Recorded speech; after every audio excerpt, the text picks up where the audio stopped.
Hello and welcome to another video. On this one we're on GT7 Manufacturer, so what used to be the old FIA. Came round a bit quick, I just thought I'd give it a go. So we're in Group 3 and we are at Suzuka. Only tyres available are hard and sort of wets, so no pit stops, fuel's not an issue, so it will just be potentially a boring race. With no strategy, so not a race I particularly like, but I did have the opportunity to do it, so I thought I would.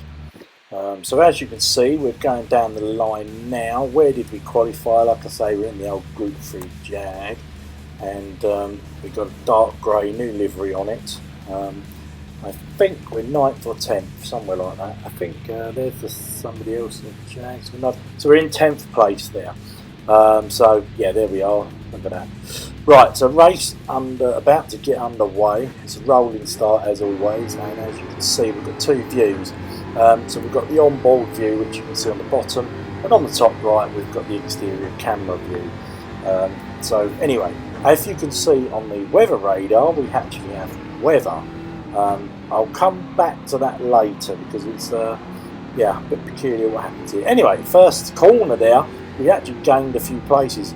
There was a few sort of knocking, but it didn't actually affect us, to be fair. We were quite lucky to escape that, and we've actually made up to 7th place, so 3-place gain, not going to say no, and this race is looking very tidy, and we're trying to get a bit of a gap now. As you can see, we've dropped back a bit from 6th, but we will catch that back up, as you can see. But we're just trying to break away from the people behind so that we've not got no threat. But this bit's always a bit of a bottleneck. As you can see, we've gained really well. Somebody was ghosted then, not too sure what was going on. So this race is looking out to be a good one, and we go deep here, but only because everybody stopped. Somebody comes up the inside of the BMW, no, Porsche, sorry, but they do give me room, and we just get away. No, sorry, it was a BMW. And we do get away with that, fortunately. So we've held on to our 7th place. Everything's looking good. There's 3 abreast here as we go into Spoon, which isn't a good combination. It completely throws me off of where I'm supposed to be.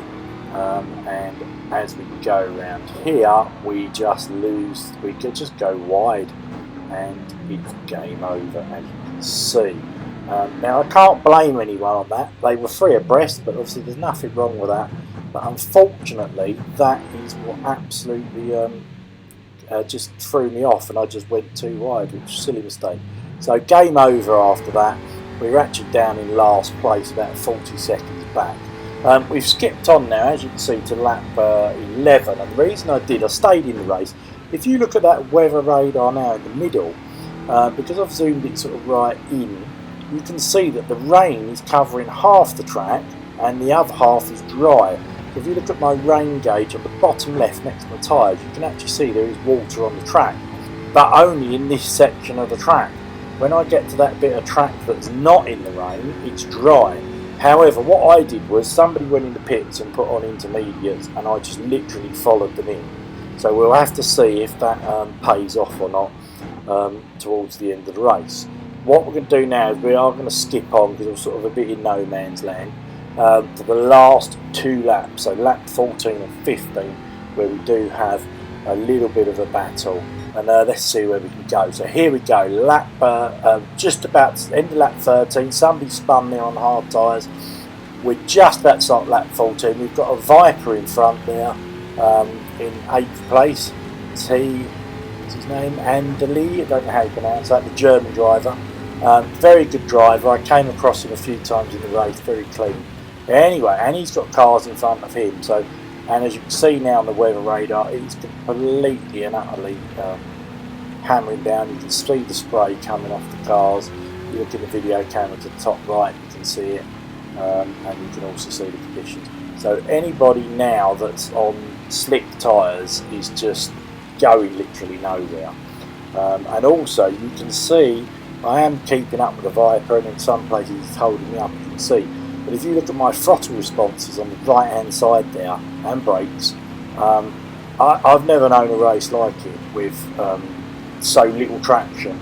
You can see, look how, we're on half throttle there. Normally you'd be flat out.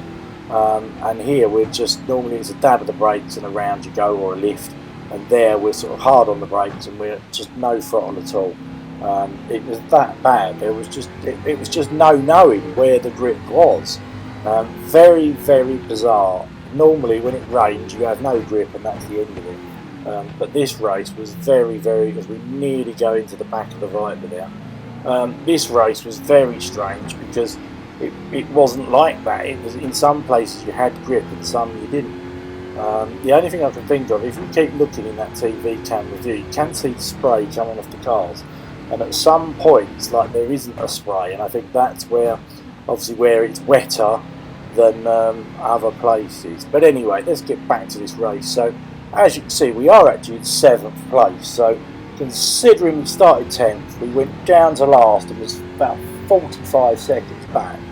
This is an amazing comeback, and mainly due to the weather. A lot of people didn't bother changing tyres, and you just can't be on the wrong tyres, you know, if it's raining. So we're going to have a little move up against this Viper now. I do feel he held us up. We'll try and go around the outside of the chicane. Is it going to work? Yes, he's going to let me go. Flashed his headlights there a bit, but a little bump from him. But very clean. He let me go. He gave me space. So we're now P6, and as you can see, we're trying to put the traction down there on that final straight, and the car is wiggling all over the place. That Jaguar is just, you know, unbelievable putting the power down. Right, we've crossed the line.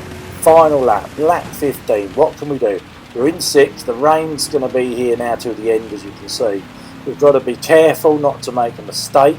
We know the Viper's behind us. He is a little way back, but we know he was pretty much good as us. So we need to be careful that we don't lose this place. But what a race. And as I say that, we've completely binned it. Completely our fault. Nobody else's, just a momentary lapse of concentration. That's all it is. And there you go. So back on and away we go again. So we have lost that place. Very unfortunate. But one of those things. I don't think we're going to catch the Viper now unless he has an accident, and the nearest car to us, like 8th place, is 1 minute 19 seconds back. So I don't think he's going to catch us unless we have some sort of big incident. So yeah, so what can we say then as we get to the last half of this race now? Yeah, I went into it sort of blind. And after that first lap incident, it was like, oh, what a waste of time, not going to bother. But no, I thought, no, got to keep on. And with that rain at the end, it brought the race back to me.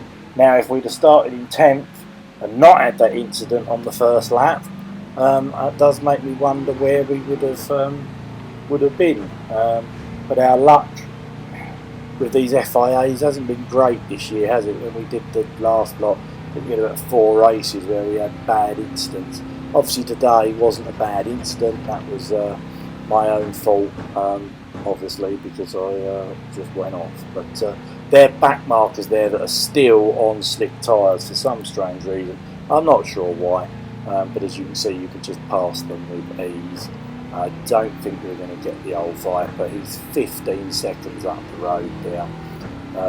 The only good news is the fastest lap was a 2:04.5 and our fastest lap was a 2:05.7. So we're about a second, or just over a second off the pace, which isn't terrible considering we're not exactly the best driver. Anyway, here we go. Not going to get to the Viper.